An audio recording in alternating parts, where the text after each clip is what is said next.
We're gonna get rolling. I think you have seen everybody on stage so far, with the exception of Kade, who works for the ACLU. And the idea behind this last session, this town hall, is we kind of want to take a lot of the things that we've been mulling over, talking about at this really big, enormous issue of humanity and technology coming together in the future, and bring you all the way into the conversation. So we're going to start out with the panelists. And as they start to answer, maybe we'll come out to you. So just try and catch my eye, raise your hand, and be floating. And so let's start first, just go down the line. The thing in the future that gives you hope about what's happening with the relationship between technology and humans, and the thing that you're, specific thing that you're most worried about. And we'll start with you, Kade. I guess I would say the thing that gives me hope is young people.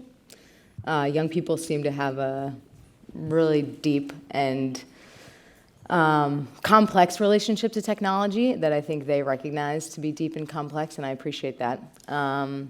Something that concerns me about the future of technology, I guess, is not really so much about technology, but more about us, which is that our political system is broken, and I don't think Congress especially is equipped to deal with the challenges that are posed by, quasi-monopoly tech firms that control the flow of information and pose new threats to democracy by not only controlling information, but also controlling us to some degree.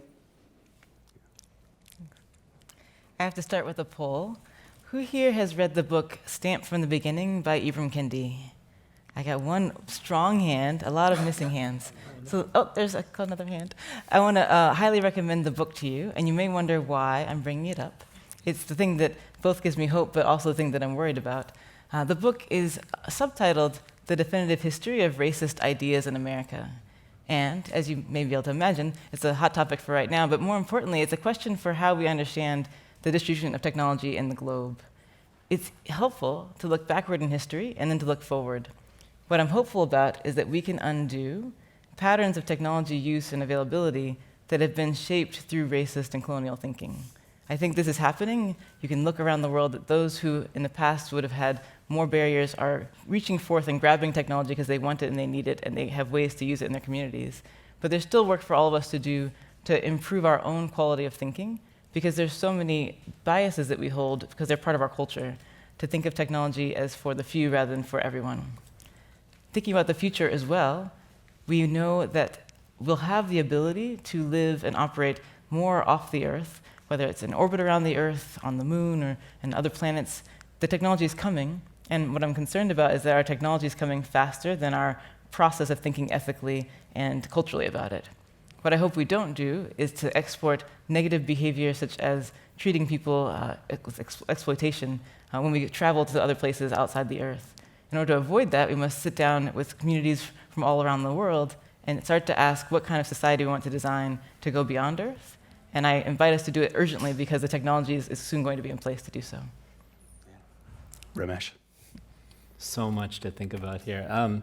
What gives me some hope is, all of us coming together in experiences like this. And I think on a more mainstream level and global level, there is a lot of concern of this potential inflection point that we're at with technology, where we sort of see increasingly evidence of exactly what you were just saying, Danielle, of systems being produced in ways that are not transparent, not accountable, not governable, and as a result, they're producing, at times, unexpected and unintended failures. And those failures tend to be socially impactful, and particularly impactful on the peoples who are most vulnerable on our planet and in our country. So I think that it's all the more important that we get it right now, and that gives me some hope, actually, that issue, that we're talking about it and thinking about it. And I see increased traction, at least on the part of some of the tech companies, to be more collaborative in terms of how they think about design and data sets and so on. We'll see how ephemeral this is, how much of this is a PR move versus how real this is.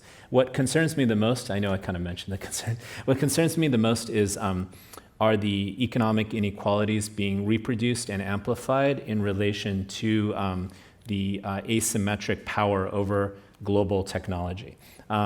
everything from, Instagram being sold with, 14 or so employees for over $1 billion when Kodak goes bankrupt with tens of thousands of employees, right? The macroeconomics of these issues really concern me. The gig economy and the absence of collective bargaining in relation to the gig economy, and some studies, including done right here at MIT, showing that drivers are receiving between $4 and $5 an hour, not insured when they don't have people in the car. These are concerns that I have as well. I mean, this all is built upon a pattern of extraction from the very minerals that are in all our phones, pulled out of Congolese mines, right? So we have to think about the digital world in a way that's less extractive and more collaborative and cooperative, and where we think about value and our relationship to place and people and culture and identity. So for me, there's an opportunity to start to rethink the digital world in ways that don't amplify inequality, but can actually reduce inequality through these forms of collaboration. Nir? Yeah, so I'm going to flip the question. I'll do what worries me first. I think what worries me is I see a lot of black and white thinking about issues in technology. A lot of people want to put these issues into good versus evil, and it's just not that simple, that these issues are complex. If you want good versus evil, go watch Star Wars. That's not the story of technological innovation in our age. It is much more complicated. And so when I see folks putting the evil empires here and the saviors over there, I think it obfuscates us from the truth, from the reality of what's going on. That most of the people, the overwhelming majority of people in this industry are good-hearted people who genuinely want to change the world, to improve it. When I came to Silicon Valley in 2006, you could say that you were there to change the world and nobody snickered. Today, I think we have gone from skepticism, which I think is a very healthy trait, to cynicism, and that's dangerous. That scares me. What gives me hope is that we will get out of our current troubles the way humankind has always gotten out of our troubles, and that is with human ingenuity. We are an adaptable species. That is our most definitive trait.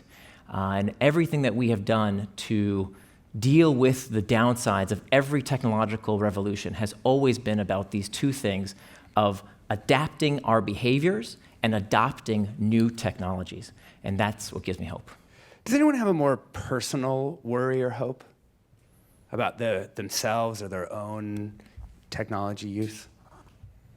Or is everybody really worried, focused on the structural conditions of our technology use? Oh, we got one over there. Yeah, hi, I'm Dirk TD, and I work as a graphic novelist as well as a teacher. And one thing that concerns me is the glut of content and how hard it is for any one person to get their voice heard above the noise. Despite the ability for things to go viral, I see an online environment that it is difficult to carry on nuanced conversation, especially in environments like Twitter and on Facebook, when an algorithm is determining whether or not anyone actually sees what you say. So that's a concern that I have in the current environment. Mm-hmm. What about a hope that people have in the audience? People unfortunate enough to be right here. I'm just gonna hand her the mic. What's your hope? I think what gives me hope are conversations like this, where people are actually bringing to light problems like data discrimination and making sure that at the forefront of any innovation that we make in technology is thought through a lens of diversity and intersectionality. I have a question also, just for the whole audience. Let's see a raise of hands. Do we feel like the moment that we're living through right now is in fact like different from previous moments? Or do we feel like it's, let's see, different from previous moments? Different how? In history. Yeah, different like, let's just say in the realm of like how we communicated. Is technology moving faster in the realm of communication? We think yes. And do we think it's largely a bad thing or a good thing? Bad. Let's get the bad perspective here. I just think that we've gotten to a point where we used to rely on experts and facts And those have been so denigrated in the recent political climate that expertise is no longer valued, facts are no longer trusted, and you can't move forward without either of those. Do we have on the panel it's gotten better? Yeah. Yeah? Let's hear it. Well, it depends what we're talking about when we say things have gotten better. I mean, it's amazing how quickly we forget the age we live in. I mean, if you look at every barometer of the things that you would care about 50 years ago, health, education, number of people in poverty. I mean, all of these metrics are improving. There's a lot of great I don't know. In the U.S., I feel like we've been sort of sold a story about, say, for example, racial outcomes. Since I was born in 1982, basically things have been getting worse for black people in America, and we were told the opposite. You know, the Obama administration was supposed to inaugurate this new era, and so I think that's one thing, right? If you look at the global scale, I think you're right, but if you look at the national scale, which is where a lot of people here are from the U.S., I think it creates a kind of choppier waters. Ramesh, you want to say something? Yeah, absolutely. So, there on the one hand, there's this sort of Steven Pinker narrative, which, has some value, which is, the age to which we live, health hazards, chances of even being struck with lightning for some reason seem to have dropped. He gives these examples, car accidents and so on. You've all heard this argument, and that should be considered. But at the same time, within the United States itself, and I'm not trying to be negative, I just got off the panel talking about all these inspirations from around the world, or at least complexities. In the United States, we see income inequality rising to an extent that it never has before. We see studies done by, for example, Raj Chetty from Stanford, the declining American dream, which is showing you working more hours and actually making less when you adjust for inflation. So we see that, and we also see the life expectancy actually dropping in the United States, unlike, as you stated, unlike other industrialized countries. But I thought we were talking about the impact of personal technology, not just are things in the world or in the United States better or worse, right? Isn't this all about? Well, just because you brought in the conversation, so I was just responding to it. Yeah. I think that's the question in terms of, is personal technology making things better? We have to have a historical perspective that every time there's a technological revolution, this happens. Every single time. This conversation was happening, in my generation, it was television was rotting our brains, and that's ruining society. And then before that, it was radio. Literally, you can take out these publications that talk about how radio is melting kids' brains. And before that, it was a novel, and particularly with women, because there were publications that says, God forbid a woman should read a novel. That makes her more salacious. This is really what people thought back then. Even to the days of Socrates, said that the technology of the written word was something that would change humanity forever, and it certainly has. The fact is, all of this stuff changes our society. All of this stuff changes our brain. We don't know at this present moment if it changes it for the better or for the worse. Paul Virillo said, when you invent the ship, you also invent the shipwreck. And that's what we've got today. We've got a bunch of shipwrecks. But you know what you do to fix the shipwrecks? You make safer ships. We make better technology to fix the last generation's bad aspects of that technology. But the question is, who makes the technology? Who governs the technology? I think that's the key point here. Yeah, absolutely. And so we refine, right? I absolutely agree. Hold on, let's come here. I am going to be the devil's advocate here. I'm a climate activist, and I have been, for about the last 15, 20 years, have been wondering, where is all this technology taking us? We can't extract everything from the earth. We have to live sustainably. And is it possible for us to have the technology and do it sustainably, or are we going to have to go to back to the horse and buggy? Oh, we've got another one right there. Hi, my name is Jane Abbott. I teach communication here. And I'm circling back a little bit to the question of concerns and hopes and who's building this technology. So one of my concerns, and I've seen it over the last 10, 15 years with my students, is that as we get more and more fluent and efficient at communication out, at distribution of information, distribution of opinions, it seems that we may be getting less and less able to experience the quality of listening that happens when we speak face to face and we have the physical, biological experience of listening fully to another human being and of being listened fully to ourselves. And I find with my students over the years that that's becoming more rare, and there's a hunger for it among at least some of them. And so my concern about the development of technology is whether it's being developed by people who are bringing to it that experience so that in some way it can evolve to include that experience. Do you find that your experiences with your students are richer digitally now than they used to be? Like that their range of expression and the way that they talk to you online is actually more interesting because they're spending more time in that realm? Or do you find that the sort of art of conversation, even in these digital and text-only spaces, is also declining? I would say, I mean, off the top of my head, I would say the art of conversation in general is declining. They're much better at being efficient to get stuff done. They're, faster and quicker and slack. It's almost like they're being trained to be workers. But yeah. But conversation gets sought. I have students who come to me just to talk because they don't get listened to. And that didn't used to happen so much. So that's very interesting. I want to talk a little bit about the more personal side of this, the kind of relationships, the impacts that these technologies have. But I want to come at it through you, Kade, to begin with.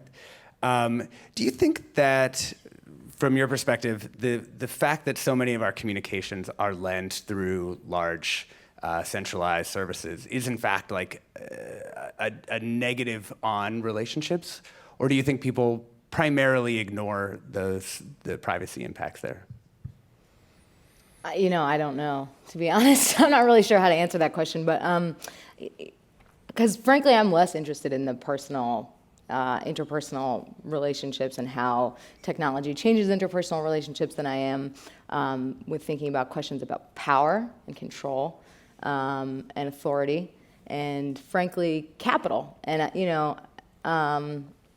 I think what has been missing from the conversations that I've heard, at least thus far today, is a real attempt to grapple with what it means for, as you've said, I think, at least you said last night, a handful of relatively small companies in kind of one small region of the world, not only creating tools that facilitate communication for billions of people worldwide, but also control the flow of information. I find that to be deeply troubling, and especially in a context, like I said before, where our political system truly is, I think, fundamentally broken in Washington, D.C. And, I think about finance, actually, when I think about what's going on the West Coast in Silicon Valley, and I think there's sort of similar situations where there's a huge amount of power and capital amassed in the hands of a small group of highly technical people who have specialized skills, who have life experiences because of economic inequality that are quite different from not only the majority of people in the United States, but of course the majority of people in the world, who are effectively, creating reality and building the future, and who are building and operating systems that people in regulatory agencies in Washington, D.C. and in Congress fundamentally don't understand.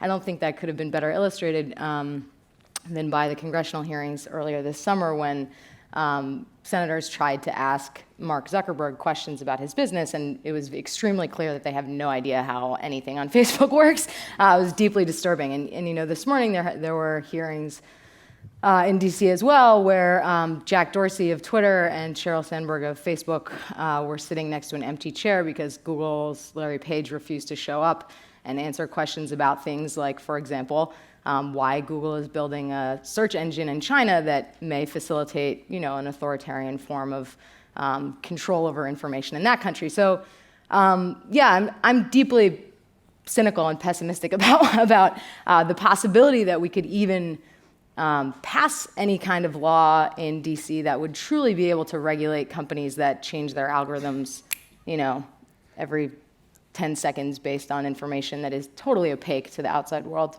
Ramesh? Yeah, I just had to have a thought about this. I share a lot of your opinions on this, Kade.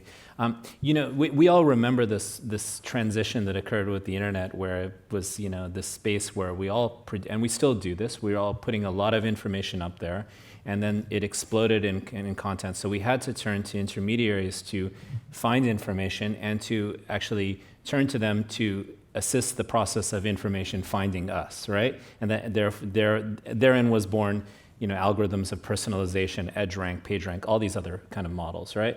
What we didn't realize was by leaving digital footprints all over the place, that data could get aggregated and very specific profiles of us demographically, but also psychometrically, as per the Cambridge Analytica case that we all know about, could be created and harvested. What we need to do in as any ways possible is understand that this is not necessarily the way technologies have to be engineered, right? For example, I know I'm kind of old, but basically 10 plus years ago, a lot of our experiences working with information, including when I was a student here, was based on building visualization portals, right? You could actually have different pathways through landscapes of information, right? You can imagine a search engine, for example, that's optimized for particular parameters, or that could even tell you this data about you is being used by us to influence your search results. But none of those things are necessarily happening. So we have to actually ask for greater control in the governance of systems that have become intermediaries in almost every aspect of our life, certainly in the Western world, but increasingly in other parts of the world as well. And I just think that's so important. I'm curious. I would also, just to add real quick, we don't have to wait for government to do the job for us. Yeah. There are tools today that we can use that virtually eliminate this kind of problem. We can use better browsers. We don't have to use the default browsers. We can use Firefox, for example. We can use ad blockers. These are free tools that we can use today. We don't have to wait for the geniuses in Washington to do something about this kind of stuff. There are tools accessible today. I'm curious, from the audience. Oh, go ahead. No, you please first. Oh, you go. I promise. Gosh, here we go. My question is, how would you design a system? Knowing all the things, because we're very good at pointing out the things are not working, how would you design a system that actually works? And in this What do you mean by a system? Well, the things that we're talking about now that we're not happy with, the way they're using data, the way they're mining, the way they're doing this. How would you design a system that allows people to benefit from the technology without the downside? Sure. That's a great point. We're at MIT. But please, yeah. We got smart people in the room. I bet by the time we're done, where we can come up with a solution. I'm hopeful.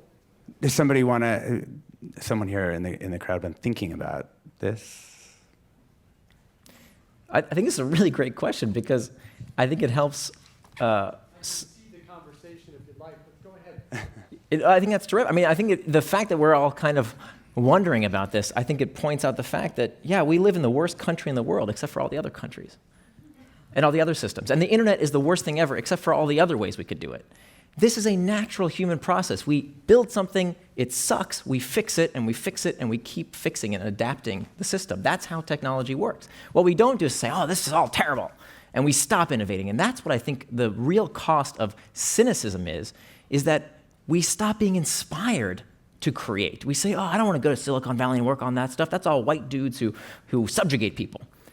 We fix the problem. We include more people. That's part of the solution. That Can I problem interrupt the hasn't white been dude getting for a second fixed, so I can say unfortunately. something? Yeah. Can I throw something in there? Yeah. I want to reflect. I appreciate your. By the way, all these problems are real. I'm not saying these problems. These are definitely problems. I guess it's this question Can you of just let her tech talk? doesn't live in a vacuum. I appreciate your reference to history, and I want to highlight another book, which is by Tainter. It's called The Collapse of Complex Societies. It's a helpful kind of summary, briefly, with a few examples, such as the Mayan Empire, the Incas, and the Romans, which we could all reflect on our links to it, and kind of see that period that you're describing. Partly it shows that a number of civilizations became very complex in their own version of technology, whether that's transportation or ability to create food.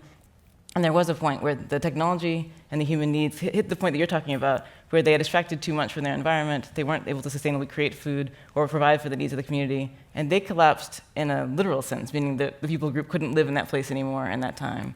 So we partly are taking the caution to say we don't want to arrive in that place as a global society. And the conclusion of the book actually says the solution is to keep innovating, but now I'll switch to another angle. And the question of how do we design is partly just a question of how, but it's also a question of on what basis are we going to start dreaming. And I'll suggest that part of the basis that will help us move forward is to ask those who traditionally have been subjugated by the few people who had the power. I want to recommend another book.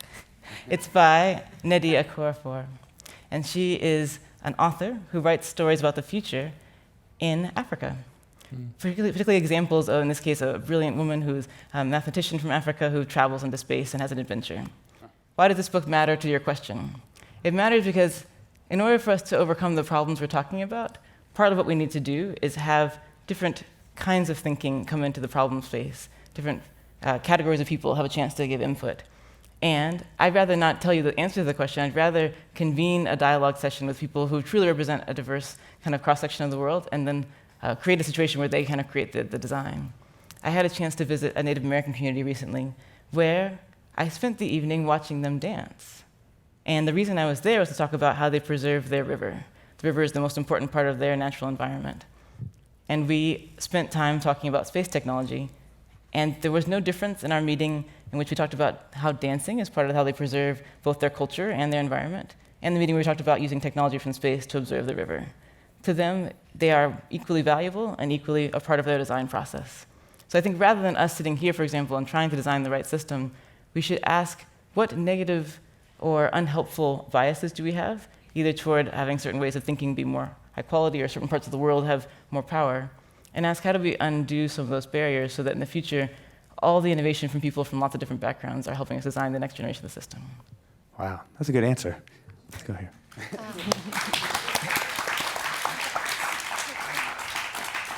It's difficult to follow up on this one. Asta Zelenkauskaitė, I'm an associate professor at Drexel University, and I think this is a good point to start asking about solutions. My own theoretical research, by looking at big data, I think we have a new opportunity to reconfigure or rethink how we look at social media. So one of my arguments in one of the articles is like, companies have not taken advantage of the social responsibility they could have.